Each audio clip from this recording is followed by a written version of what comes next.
बिस्मिल्लाहिर्रहमानिर्रहीम महमदू व नसल्ली अल्ला रसूल करीम। अल्हम्दुलिल्लाह, यकीनन खुशी का एक मौका है पाकिस्तान के लिए, फ़तह मिली है। मगर ये कि हम हर हमेशा एक बात करते रहे कि जी इंडिया की ताकत, इंडिया बड़ा हमारे से साइज़ में, फ़ौज के हिसाब से, पैसे में, तो यकीनन सबसे पहले ये अल्लाह की मदद हमें मिली है। हम हथियार, जहाँ टेक्नोलॉजी, जहाँ हमारी दिलेरी बाद में, हमें अल्लाह की मदद। अभी आफरीदी साहब देखें, आपकी तकरीर हो गई, अब अपना सारा सामान लपेट के जा रहे हैं यहाँ से। ये तो जी जी खालिद भाई जी सर, वो बात का उसने सिलसिला ही तोड़ दिया, जुल्म है, ज़्यादती दोनों। ठीक। तो मैं अर्ज़ कर रहा था कि ये फ़तह जो है ये खालिस अल्लाह की मदद से हमें मिली है। ईमान और शुक्र और इस्तग़फ़ार जो है सबसे बड़ा हथियार है पहले मुसलमान का।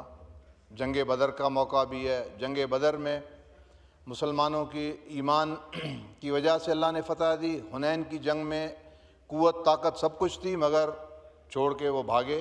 कुरान में इसका पूरा ज़िक्र है। तो हमें मैं अपने मुकर्रर को जो असेंबली में है वो सबसे पहले अल्लाह का शुक्र अदा करे, क्योंकि ये मदद और फ़तह खालिसन अल्लाह की तरफ से हमें मिली है। तो हमें इसके बदले में कुछ अल्लाह की तरफ रुजू करना चाहिए, तौबा भी करना चाहिए। क्योंकि अक्सर आप देख रहे हैं जो नापसंदीदा चीज़ है, गाना बजाना, जश्न करना, हम इसका शुक्र अदा इस अंदाज से ना करें जो नापसंदीदा चीज़ है। हमें शुक्र अदा करना चाहिए अल्लाह का, कुछ इस्तग़फ़ार करें, नमाज़ पढ़ें। मगर ये जो चीज़ें हम ऐसे अमल कर रहे हैं इस फ़तह के बाद जिससे फिर अल्लाह नाराज़ हो जाए, ये मुनासिब नहीं है।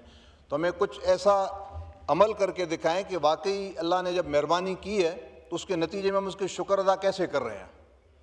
तो बस मेरी गुजारिश थी फिर से इस कौम को, इस फ़ौज को, मुसलमानों का एक ये किला करार दिया गया है कि जी पाकिस्तान के पास न्यूक्लियर भी है, और अल्हम्दुलिल्लाह आज वो एक साबित हो गया। पूरी दुनिया में हमें जिस अंदाज से देखा जाता था, इस जंग से पहले जो कैफियत थी, जिस किस्म की बातें थी कि जी पाकिस्तान अल्लाह माफ़ करे बस टूटने वाला है, सलामती को ख़तरा है। मैं पहले भी कहता रहता था जी कभी भी ऐसी बात कोई ना करे कि सलामती को ख़तरा, इस मुल्क की सलामती को कोई ख़तरा नहीं है। मुल्क में हालात ऊपर नीचे, ये ज़िंदगी का हिस्सा है। इंशाअल्लाह बलूचिस्तान का मामला भी ठीक हो जाएगा। बलूचिस्तान पाकिस्तान का हिस्सा है, पूरे तरीके से हिस्सा है, और बहुत बड़ा अहम हिस्सा है पाकिस्तान का। तारीख़ी भी पाकिस्तान में जो लीडर्स थे, जहाँ हमारे पॉलिटिकल थे लीडर्स थे, उन्होंने बहुत बड़ा अहम किरदार अदा किया है फैमिलीज़ ने इस मुल्क के बनने में। और आज भी अगर आप अक्सर देखें तो कबाइल, बलूचिस्तान के लोग जितने भी हैं, जैसे अभी मौलाना साहब का वहाँ पे जलसा हुआ, जहाँ मौलाना साहब का वैसे भी पॉजिटिव किरदार है। पाकिस्तान के मामले में जब मौलाना साहब का हर हमेशा हमने रवैया देखा है, तरीक़ा देखा है, तो वो हर हमेशा इस मुल्क की सलामती की और बेहतरीन मशवरे देते हैं।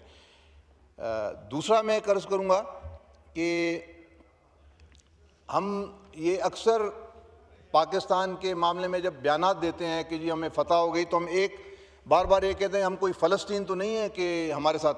मेरी फिर से दूसरी गुजारिश है कि ये मिसाल ना दी जाए। फ़लस्तीन हमारा मुल्क है, हमारा जिगर है, मस्जिद अक्सा वहाँ पे है, उसका दिफा भी हम ऐसे ही चाहते हैं करना जैसे पाकिस्तान का दिफा करना चाहते हैं। फ़लस्तीन हमारे दिल के अंदर है। फ़लस्तीन पे समझौता हमारा बस नहीं चल रहा है। अगर अल्लाह गवाह, अगर अभी भी कोई गुंजाइश है, अगर कोई मुमकिन है हमें छोड़ें, तो हम बिल्कुल जाएंगे वहाँ पे, मदद करेंगे, जान के साथ हम उनकी करेंगे।